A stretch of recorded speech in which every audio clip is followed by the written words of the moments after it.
Hey, welcome back to Cars, Golf, and Cigars. I am your man, Kadon Sterling, and thank you. We already at 20,000 subscribers. Much respect. Salute to everybody that watched the channel. Salute to everybody that tells other people about the channel. Like I've been saying for a few years now, word of mouth is how you build a brand. So we couldn't get there without somebody telling somebody, I know a lot of people, but I don't know if I know 20,000 people directly that I can call. So obviously somebody's watching the channel, and some people appreciate what I do here at the channel, and I thank you. Definitely, I thank you. Word of mouth is how you build a brand, so let's get right into the business. All right. Fearless Ambition is my company, a brand development company. All the apparel that you see me wearing are things that I design for entrepreneurs and people that have a mogul mindset. Speaking of mogul mindset, nice segue. Etsy.com, search bar, mogul mindset, one word, mogul mindset. And that's how you can get all the apparel that you see that I wear on this channel, on Mogul Talk One-on-One, on Patreon, Instagram. If you have a mindset of an entrepreneur, then you are seen before you are heard. So you should represent yourself correctly. Today, I got on one of my ownership and profit sweatshirts on. All right. And a nice bright orange. All right. Now, don't be scared to do colors. Colors is okay. You know, so with the bright orange on, but it comes in many colors: white, pink, blue, military green, plenty of colors, black. You know, I might wear the white one tomorrow. But if you want it for yourself, and if that's who you feel you are, then absolutely go to Etsy.com, Mogul Mindset in the search bar, and make sure you purchase one for yourself. All right.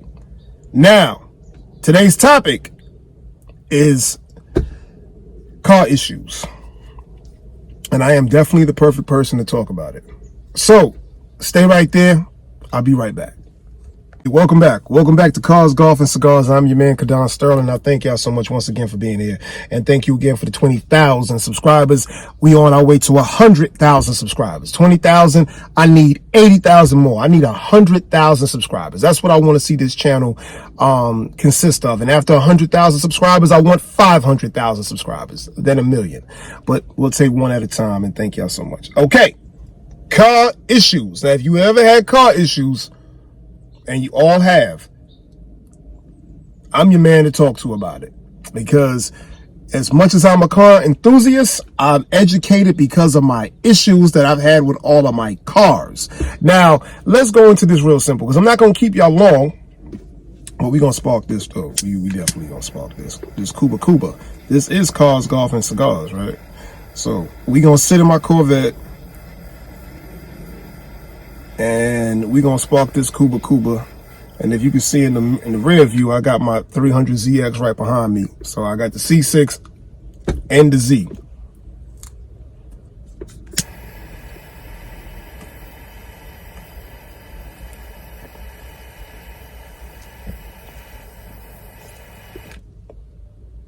I appreciate all the emails, but I'm not selling any of my cars. I had to say that. My bad, but I had to say that. A lot of people be trying to buy your cars, man. The Domino guy came to my house and wanted to buy my Z. No. You know what I'm saying? All right. Because I'll get off topic. I'm just having a good time. So, car issues. Now, you're looking at somebody that's humbly owned almost, I don't think I'm there at that number yet, though, almost 40 cars in my lifetime. I know I'm in the 30s. I don't know exactly how many in the 30s. I think 34, 36 cars since I've been buying cars. I've been buying cars since I was 19 years old. Okay, that was a long time ago.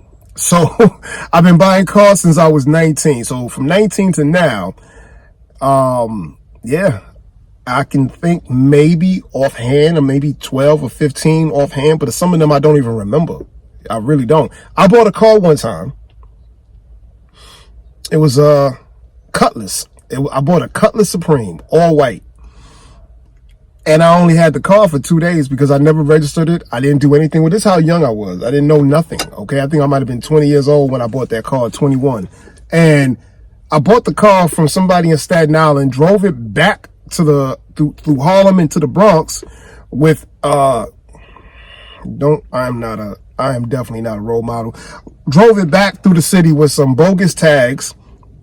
Didn't have anywhere to put it. Didn't have no car insurance. Didn't have nothing. I bought the car for $700. I parked it at a movie theater parking lot, and it stayed there for about a month and a half until it got towed, and then I never saw the car again. So I spent $700 to buy that car and only drove it for about an hour and 15 minutes. This is why I'm the perfect guy to tell you this stuff, because I've done all the things you shouldn't do. I've made all the mistakes that you can make. I'm Frank Sinatra for real. I've done it my way, but my way ain't always been financially smart. So at this point in my life, I don't try to make bad financial decisions any longer. But car issues. Now I'm just going to go with the more current car issues I've had. And I'm going to put up certain things in this episode where you can actually see that I'm not playing.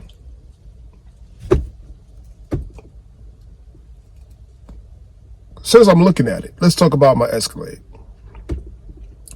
Love the Escalade. Love the manufacturer. Love Cadillac. Love everything about the brand. And this is my 03 or 04 Escalade. One of them. She's not new. She's an old girl, but she is a thoroughbred. You feel me?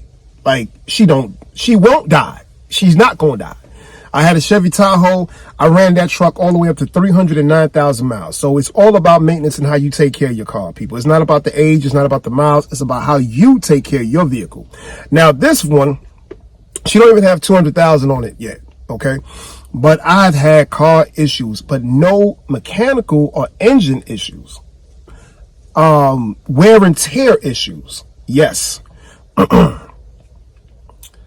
And the biggest one that I can think of right now was when I got stranded in Pennsylvania at 6:30 or 7 o'clock at night in the wintertime. And it was about, I'm not even gonna lie to y'all. It had to be about 11 to 12 degrees outside. And I had a blowout. I have 24s on that truck. I can't wait to get them off and just put some regular 20s on there. The 24s are way too big. It's not too big, it's just too much to deal with. Because if you have a blowout, and I did, you cannot find a size 24 tire in Pennsylvania at 7 o'clock at night on the highway. I was on 78. So if y'all know 78 east or west, y'all already know it's nothing out there. It was a horrible night. Okay? That one blowout, that one night cost me $1,000. Because I had to get the truck towed, and I mean, it was horrible. The blowout was just horrible. I had just came from the gas station. Nothing was wrong with the truck. I don't know what happened on the highway. I was 10, 12 minutes on the highway. The sun went down, and all of a sudden, that steering wheel started shaking. I'm like, ain't no way. Ain't no way. Then pop. There you go. No tire. Just rubber on the wheel, and I'm all the way down 78 till I was able to pull over. Now, mind you, if you know 78, there ain't no way to pull over. It was just the luck of, man, all praises due to Allah. It was just the luck that I had that an emergency pullover was right there when it happened, and I was able to cut across because it's nothing but cars and trucks. And they was coming 70, 80, 85 miles per hour. They was moving. So I was able to finally move the truck all the way over to the emergency part while it's still, and then it just cut off and died right there. And the trucks was going whoosh, whoosh, whoosh, whoosh, whoosh. I was like, what the? A lot of curse words. That's what I was like.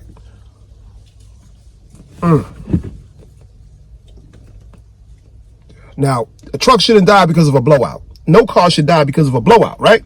No. What happened was, when the tire blew, it blew up into the panel, the inner panel, opened that up completely, and cut through all the wires where the ignition would be. All the ignition wires and the power wires is under there. And it cut through all that like a knife. So the truck just died. Just because nothing was connected no more. And I was stuck out there for an hour and some change before I got somebody to come get me, before the tow people came to come get me. Then I couldn't go nowhere, so I had to find a hotel for the night with my truck limping to the side with the flatbed, and then get another flatbed to take me from Pennsylvania all the way to New York the next day to take it to my mechanic, which cost me a lot of money. And when you add up everything, that one night cost me $1,000. Stick right there. I'm going to show y'all some of the scenes right now of what happened that night.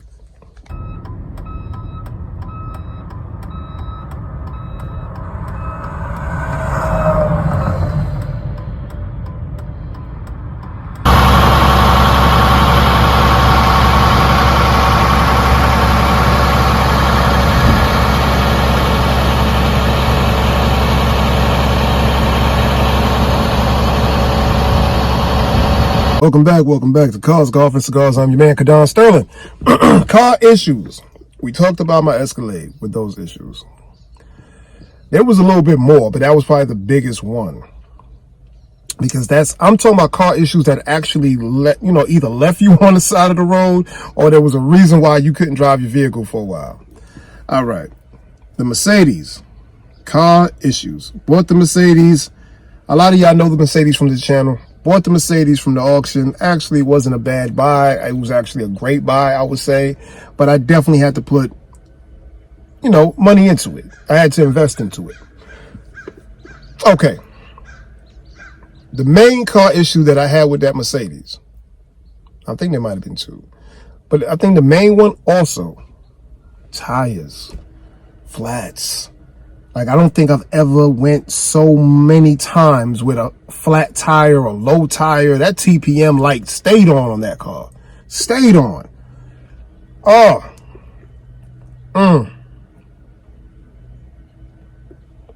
Absolutely 100% love how the car drives. Love that S-Class. I love the size of it, the nostalgia of it. It was just a great highway vehicle. To be on the highway and drive an S-Class Mercedes I understand why once you buy one, you say, I'll always go back and get another one. Always. It's really because of the ride. It's luxury first, performance second. But I put some AMG wheels on there, 20s, and it looked beautiful. It fit the car, drove beautiful, perfect. All-wheel drive, perfect.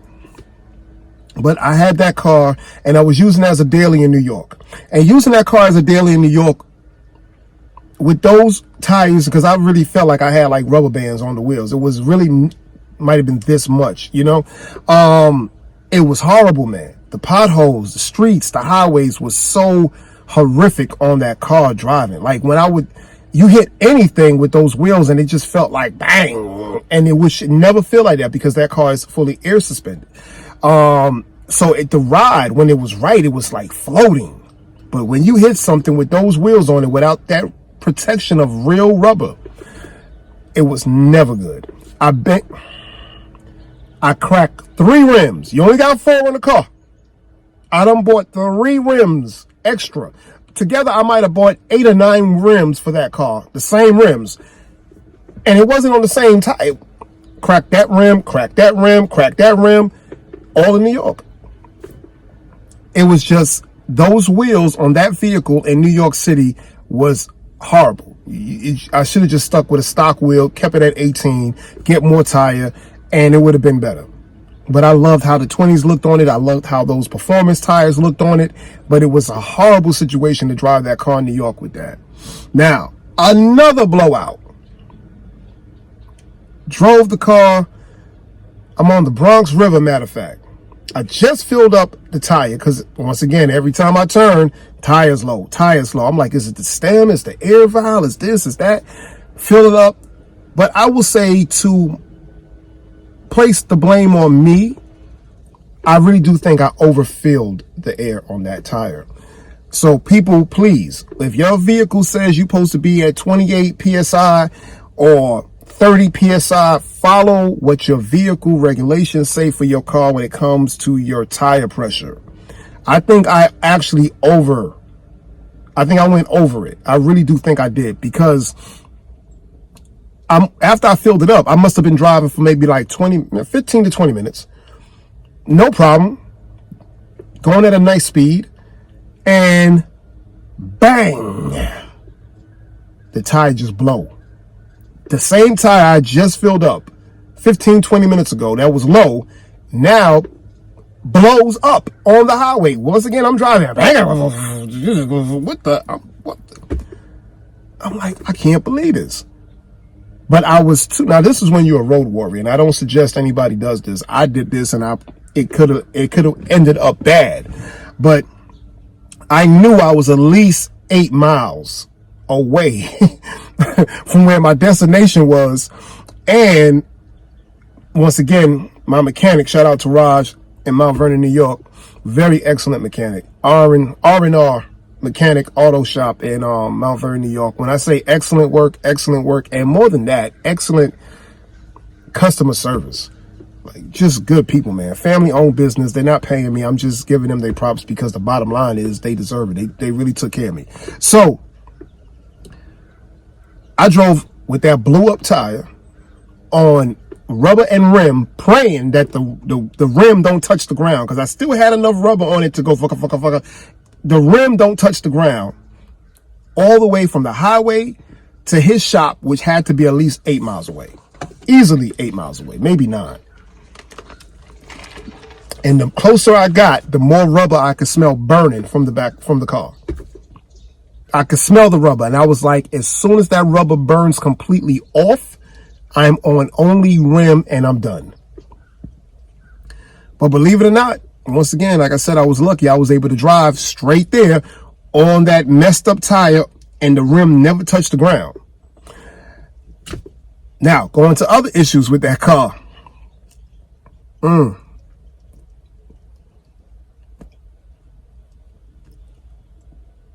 Coolant issues. Driving from New York all the way back down to Georgia, nothing's wrong. Absolutely nothing. I don't know if I think I just got inside North Carolina, or I was right outside North Carolina in Virginia. I forgot where I was at. All I know is nothing was wrong. I just decided to stop to get something to eat. I go through a drive-through, and when I go through the drive-through, I'm waiting for the lady to give me my food. I turn this way, and I see a little bit of smoke coming from the front of the Mercedes. I'm like, ain't no way. What's going on? The hell is that? I look down. My coolant gauge is spiking. I'm like, oh my God. So I said, to hell with the food. I said, leave it there. I'm going to come inside and come get it. Don't worry about it. Just leave it there. I pull over, pop the hood, look down. Sure enough, coolant dripping down from the bottom. Not splashing up anything. I said, oh man, a hose popped. The coolant hose popped. I'm done. You can't drive after that, because you can't keep no coolant in the car. Can't keep it in the car. It's not going to happen. Lucky again. Very lucky. Because what I realized was I let the car settle for about 15 minutes while I sat there and pondered, what was I going to do? What was going to happen? I turned the car back on, and I realized that it was still coolant in the reservoir. And if it was that bad, all the reservoir would have dried out. It would have drained out. I'm sorry. It would have drained out. It never drained out. What it was a loose hose that was leaking the coolant. So I tightened the hose, but it still wasn't really good enough. But it kept the coolant rotating all the way through the engine. So it kept the engine going enough for me to drive. So I had to think about this. Once again, I don't tell anybody to do the things I've done. I realized as long as I was driving, the fan was working, which was cooling the engine, and the coolant wasn't coming out. Because I did put more coolant in it, and the coolant wasn't coming all the way out of from whatever that problem with the hose. It was like creaking. It was like a little crack in it. And whatever it was, it still did not burst. It didn't pop. So coolant was still circulating regardless. It was still doing what it was supposed to do. But for whatever reason, when I stopped, I guess the car was so hot from me driving 7 hours already that it just overheated at that moment in time. But as long as I was driving on the highway and that air was coming in and the fan was working, the car was fine. From spiking, it went back to halfway mark. And it would stay there. It would only start to spike if I got into traffic. So I realized the key to this is to never stop driving. Keep going. So I filled it up with gas, got back in the car, and I boogied all the way down from wherever I was at to Georgia during the daytime. This didn't happen at night, so I was good. And I made it all the way home. And I immediately put it in the shop to get that situation taken care of. And the reason why it was doing that is also because the fan itself have two clips in the front, and one of the clips was broken. So the fan was coming down on top of where the coolant hoses were.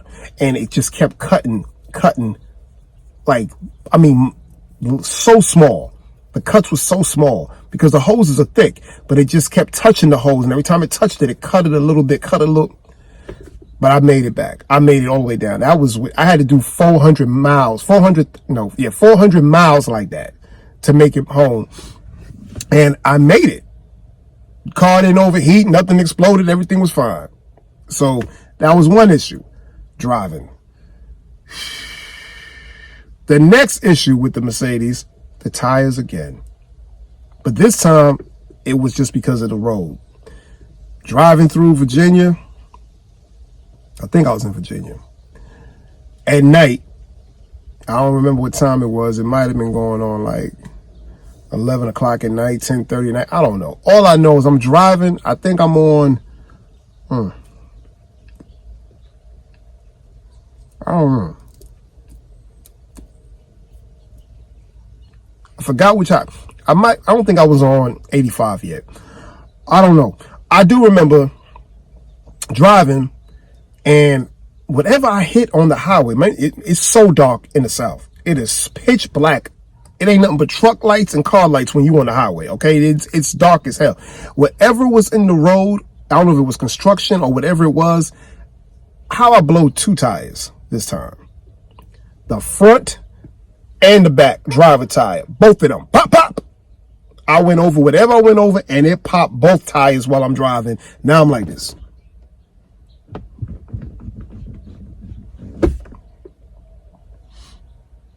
Problem. You got 4 tires. You got 1 spare. You pop 2 tires. It don't make a difference. You're done.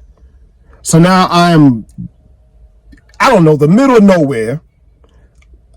2 flat tires. And I got to find a place to fix this. And there's no place to fix it. And I'm looking on my phone. I can't even find a flat fix place. I finally found a place. And they didn't open up till 8 o'clock in the morning. And it might have been 12 or 11 something at night. So I had to look. Listen, this is how crazy it was. I'm in the Mercedes with 2 flat tires going down the regular street now. I got off the highway. So I'm just sideways going like this. A cop went past me. I'm thinking this is the time to stop me, to see if I need help. Yo, this cop went past me, whatever state that was, I think it was Virginia. And he looked at me and kept going. He didn't ask me if I need no help. He ain't stopped. He ain't put on no lights. I was like, oh, now you don't want to stop me? Any other time I get stopped by the cops all the time. Now that I'm in distress, my man, nothing. So I had to wait for the flat fix place, the tire place to open up. And I'm the first one in their parking lot, mind you, sleeping with a coat on me because it's freezing, to get the tires fixed. So I had to buy a tire and put on a spare, and I made it home. Car issues, man. Car issues, for real. You know what I mean? I got more to go. Stay right there. I'll be right there with you. Stick with me. Welcome back. Now, car issues with My F Series BMW, my 4 Series BMW. To be honest with you, I've had really none. I've only had one car issue with that BMW. It's been super duper reliable. But the one car issue that I had happened recently, maybe like 4 months ago. I've had this car for over 3 years now. This particular one I've had for over 3 years. So I'm driving and realize that my battery light is on. How could the battery light be on? Why would the battery light be on? The last time I ever was in a car and the battery light came on, I was in my other BMW, my E46, which I really, really wish I still had, because I really did have I had a lot of love for that E46, man. BMW E46 is it's a great car. It's a oil leaking hazard, no matter what, because of the materials that it was made with, but it's just a really good quality vehicle on every other side of it. But the alternator went on that car, and that's why the battery light came on. And once again, driving up and down the East Coast, that's when that happened to me. I didn't even get into that story, so we could talk about that another time. That's a whole nother story. But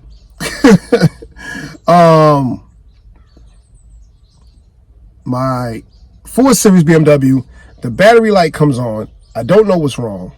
Get another battery, put that battery in, driving it, the battery light came on again. Brand new battery. So I'm thinking maybe the battery's old. Brand new battery. Put the battery in, kept going. The battery is in the trunk.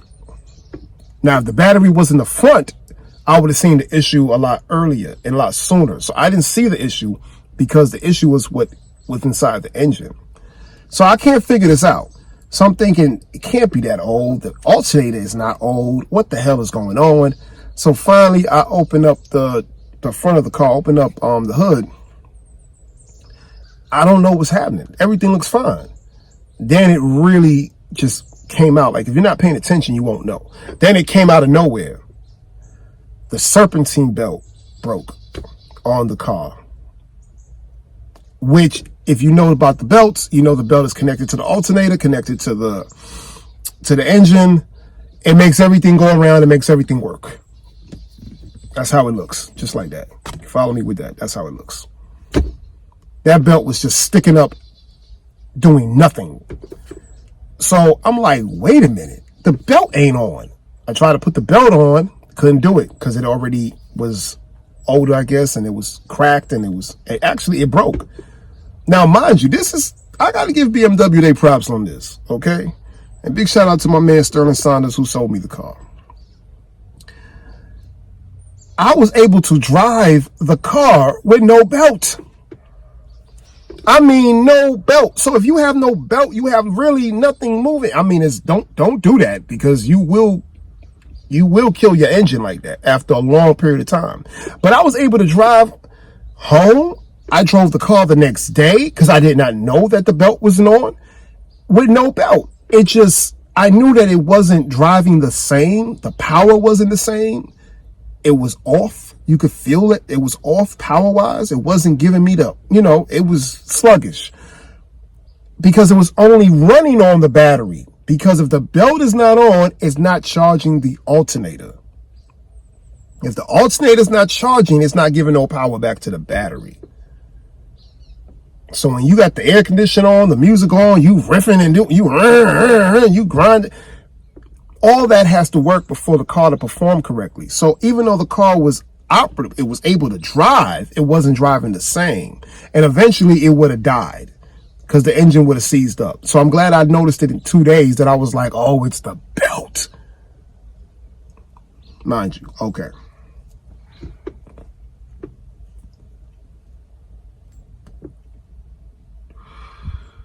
The belt, ladies and gentlemen, is less than $30. Your boy tried to change the belt himself. I'm a YouTuber. I watch YouTube. I pay attention to everybody else's channel. I tried to change that belt myself. Yes, I did. And That wasn't successful. That wasn't good. And I'm going to show y'all. Stick with me. Here's some pictures of that.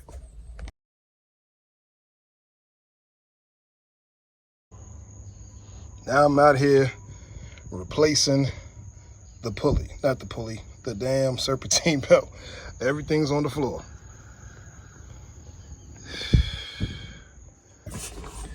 Yeah, that didn't work out too good.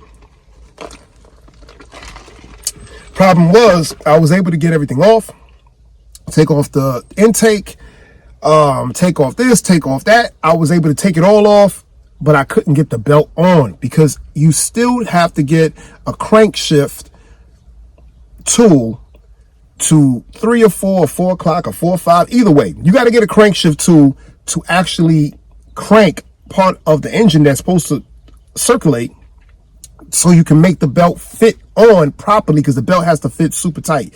It can't have no slack in it at all. And my fingers, and I don't have that tool, and I was doing it, and I'm calling the people like, yo, this belt is not right. Y'all got to give me another belt. This don't work. They like, that's the belt for your car. I can't get it on.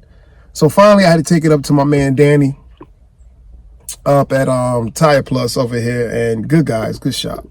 And they was able to get it on in no time because they got all the tools to do it, right? I don't remember how much he charged me for it. The whole job might have cost me 200 and some change for them to do it. But that's the only issue I've ever had with that. No, well, I had a little electrical issue with it, but we spoke about that on one of the updates that I did with it. Go back go back a year or two on episodes and you'll see what I'm talking about. But mechanical wise, that's the only thing. And that's not even mechanical. That's wear and tear, because you're supposed to check your belts after certain miles anyway. All right. You're supposed to change that belt after 90,000 miles. I already got 100,000 miles on the car and I never changed the belt. So there you go. So handle your business before your business handles you. And it always will if you don't. Trust me. I know. So far, I can't give you any problems with the Corvette at all. I haven't had it long enough to have any issues with it. But if anything else comes up, I'll make another episode about that as well, because I like to keep all my audience informed about what I do, how I do it. So I give y'all the good, the bad, the real, the wrong, everything. So hopefully you don't have to go through it, or you get educated from what I'm talking about, and you can handle your business accordingly from seeing how I handled mine. So thank you again.